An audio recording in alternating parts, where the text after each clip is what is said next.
With version 2.2, Trigger is officially getting her first rerun alongside Seed. For those unfamiliar, Trigger is easily considered one of the best stun agents in the game, and even among all stunner units, she's consistently at the top. With this, in today's video, we'll be breaking down everything new and updated you need to know about Trigger, how her kit functions, what kind of W engine she should run, how to build her, and how all the new characters, including Seed and Orpheus, recently announced, will play around her. As a reminder, some content in today's video will be based on or be featured from the creator beta server, so if you learned something new or enjoyed today's video, be sure to like, comment, and subscribe. Without further ado, let's dive into everything new that you need to know about Trigger. In combat, Trigger builds Purge with every shot before cashing it out on a powerful finishing shot that also triggers quick assists. What makes her stand out though is her off-field presence, where she converts Purge into aftershock attacks whenever allies land hits, dealing heavy daze and damage. With her EX special and ultimate enabling free aftershocks through coordinated support, she can constantly attack enemies while off-field, all while also swapping to the main DPS on the team, who can also provide meaningful DPS to said enemies. Trigger's unique resource is Purge, and this can be built by firing in her sniper stance. When exiting said stance, Trigger finishes with a strong flip that also triggers a quick assist, and when she's off-field, she can then spend said resources by firing aftershocks every time an ally attacks, dealing high electric daze and consequently stunning enemies faster. Trigger's core passive allows her aftershocks to increase the enemy's taken stun damage multiplier by 35% for 5 seconds, but more interesting than this is the fact that said stun damage multiplier actually applies even when the target isn't stunned. As a result, you can basically treat this as just a raw 35% damage multiplier increase after her aftershocks have been applied. Now let's move to Trigger's additional ability. When Trigger is paired with an attack character or someone who is electric, she gains a daze increasing passive. More specifically, if her crit rate reaches above 40%, every extra 1% will increase the daze from her aftershocks by 1.5% up to a maximum of 75% more daze at 90% crit rate. Now let's move to Trigger's basic attacks. Her default string, Cold Bear Shot, unleashes up to 4 shots forward, and the first 3 deal physical, with the 4th finally swapping to electric. Next, for her charged option, Silent Shot, this is what puts Trigger into the sniper stance and where she can constantly fire electric damage rounds. During the stance, she can also automatically evade incoming attacks every 8 seconds and can reposition by using movement inputs like WASD. If she times it correctly, a perfect dodge will also follow with an automatic counter. Now with all this, when she exits the sniper stance, Trigger will also perform a finishing move, gaining Purge and even triggering the quick assist on the character previous to her. And when Purge is consumed, Trigger will then unlock Harmonizing Shot, and this is activated by another squad member's basic attack, dodge counter, dash attack, or quick assist. This costs 3 Purge per shot and makes her invulnerable while firing, and since this counts as an aftershock attack, it synergizes directly with her daze playstyle, but it can only be activated once every 3 seconds. Finally, there's the enhanced version of Harmonizing Shot known as Tartarus, and this version activates when chained with a heavier move like an EX special attack, assist follow-up, or ultimate. Now instead of 2 shots, Trigger fires 3 electric rounds before finishing with a powerful follow-up, consuming 5 Purge. But long story short, this ability will fire shots from off-field that daze and of course deal damage, assuming you have her unique resources built. Regarding Trigger's EX special, this is where Trigger lunges forward, triggering a quick assist to the previous character, and also activates the coordinated support state. During this window, whenever an ally attacks an enemy, Trigger will automatically follow up with her Harmonizing Shot, and this state initially lasts 8 seconds, with her also being able to activate up to 4 times, but repeated triggers will extend its duration. Now with proper timing though, this can still stretch up to 20 seconds and have a total of 10 follow-up shots, but as we move to assists, this functions pretty much the same as all others do, but it is worth mentioning that her defensive assist and follow-up do have decent value as they offer a respectable amount of daze and damage. Trigger's dodge works exactly as you'd expect, offering the same defensive options. However, unlike her assists, which play a major role in her kit and off-field utility, her dodge sees far less value. The main reason for this though is simple. Using it requires keeping Trigger on the field, which goes against her primary identity as an off-field damage dealer and support. As a result, you really won't be using her dodge too often at all. Trigger's chain attack is honestly not the worst in terms of damage, especially since she builds a decent amount of crit rate, but like with most supportive agents, using a chain attack that isn't a DPS's or supports is pretty low value. Trigger's ultimate applies a high amount of daze to the enemy, but more importantly, activating this will also send Trigger into the coordinated support state as well, allowing her more harmonizing shots as usual, but this time with the state lasting 12 seconds and allowing up to 6 trigger effects. I wanted to give a quick shout out to today's sponsor, BootDev. Now, I'll be real guys, usually when you start to learn code, it can sometimes feel like you're buried under theory, long tutorials, and tons of reading, but BootDev actually takes a pretty different approach to this, and that's exactly exactly why so many, including myself, have found some value from going through their courses. Their focus is on back-end development with Python and Go, but really what makes boot dev stand out is just how interactive it is. You're not sitting through walls of text or endless lectures with no real meaning, and instead you're thrown right into writing code and designing projects yourself. That active, hands-on learning style keeps things moving and actually makes the material stick. On top of this, the platform feels really well put together. The design is pretty straightforward, the lessons move at your own pace, and there's no unnecessary fluff. For me personally, the game-inspired lesson themes are what sealed it, and it makes complicated ideas feel simpler while also keeping the learning process fun instead of intimidating. So if you've been looking for a way to get into coding without burning out, boot.dev is definitely worth checking out. You can start exploring their courses for free, and if you decide to take it further, make sure you use my code canna, and that'll save you 25% off your first year when you grab the annual plan. Thanks again to bootdev, and let's get back into it. For skill priority, Trigger's basic, her special, her chain, then her assist and dodge is her order of importance. But when it comes to combos, Trigger doesn't really have a strict rotation in the traditional sense, but rather has priorities that tie into her unique mechanics. Her opener rotation usually begins in her sniper stance, but while in said stance, she'll cycle through 4 silence shots, which will then prompt a quick assist. From there, she can transition seamlessly into swapping to another agent, keeping her role primarily off field, and a big part of her value also comes from this specifically, as she no longer takes up any field time. That said, she does also provide great value to the team if you can use her EX special to avoid overcapping on energy whenever the coordinated support state is about to lose uptime, but overall, her defensive assists and her EX special attacks are both used in order to avoid damage,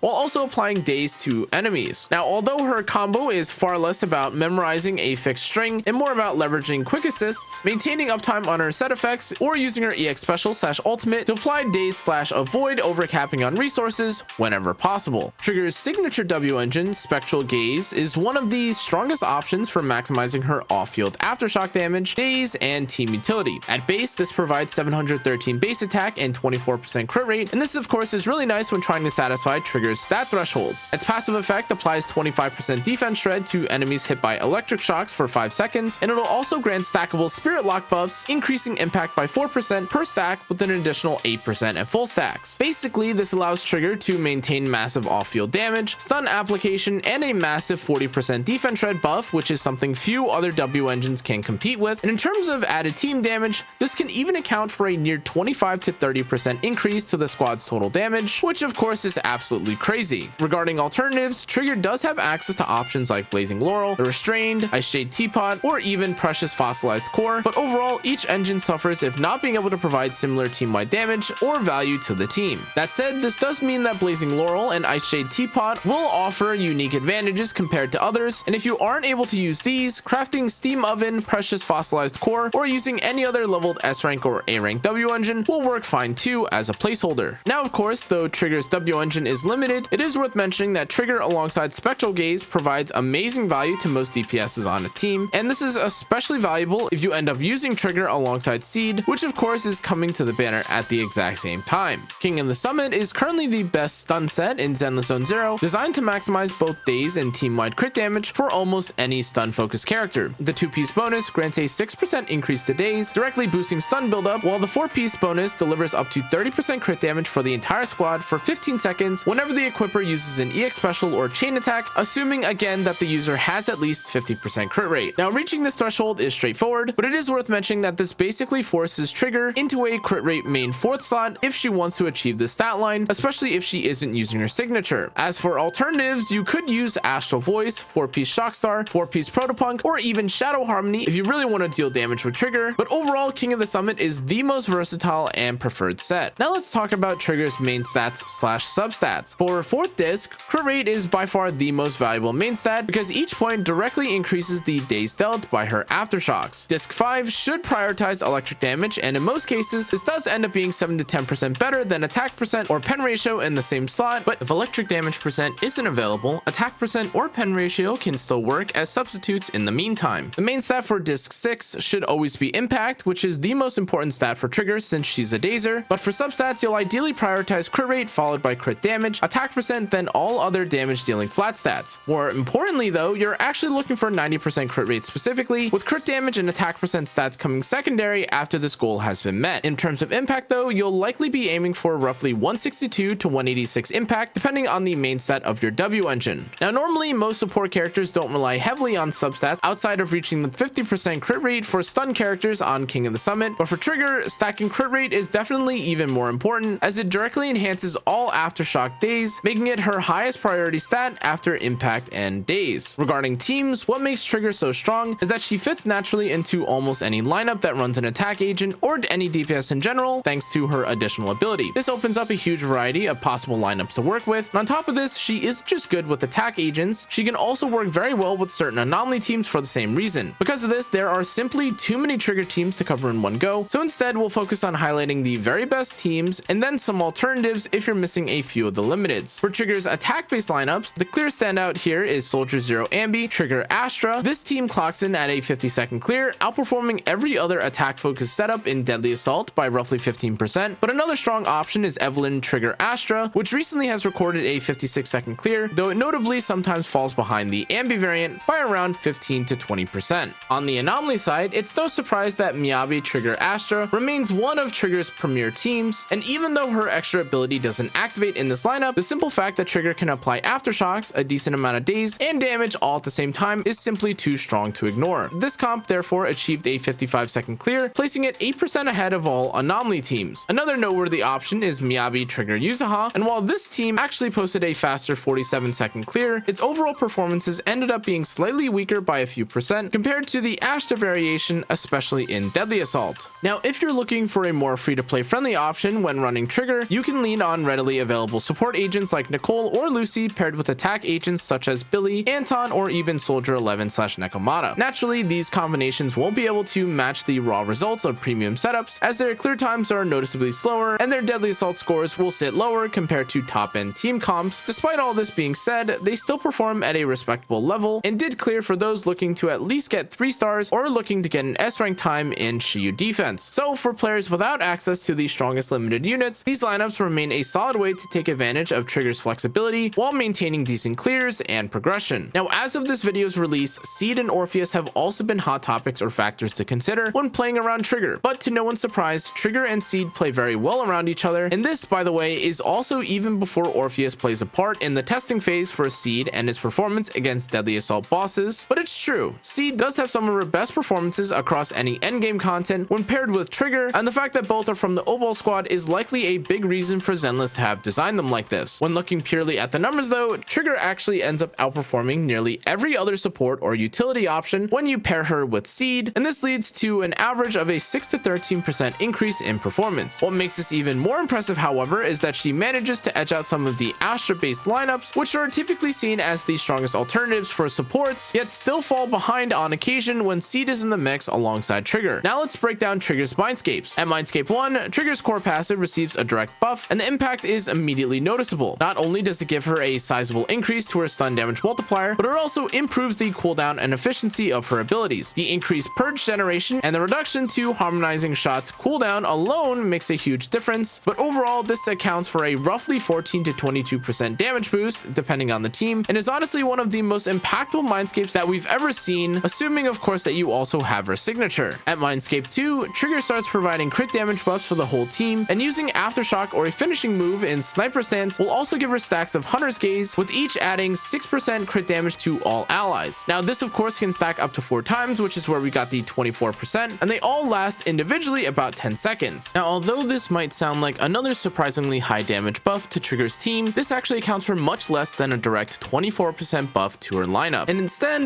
this is closer to an 11 to 14% damage increase. That said, this is still a damage increase and valuable, so definitely don't sleep on it. M4 shifts her into more of a support damage enabler, and when she enters or extends coordinated support, the next Harmonizing Shot from her allies will then trigger an extra effect called Disconnect. This hits for 200% of her attack and applies days equal to 120% of her impact with a high interrupt level. Now while this could be nice for her allies, this is honestly more of a damage increase for Trigger herself and less about the team as a whole, even despite it providing roughly 12% more days application for Trigger's team. Now M6 is where Trigger's personal damage increases the most. She starts combat with 5 armor break rounds, which she can then generate more of by consuming Purge, with each round for every 25 Purge, capped at a maximum of 5. Now while holding these rounds, each Sniper Stance hit consumes 1 to deal an extra 1200% damage as electric damage, boosted by an additional 50%, and because this can trigger every 0.2 seconds, her damage output output ramps up to insane levels in extended fights, letting her deal massive bursts that of course lets her shred through enemies. Now this would sound absolutely insane if she weren't built around being a stunner, but as a result, this only accounts for a rough 15 to 20% increase in her personal damage, which is honestly not bad, but also not the purpose of Trigger in most cases. Now when considering whether or not you should pull for Trigger, it's important to weigh her strengths and weaknesses in a modern high-level context. Now as for pros, it lies in her off-field aftershock scaling and daze output,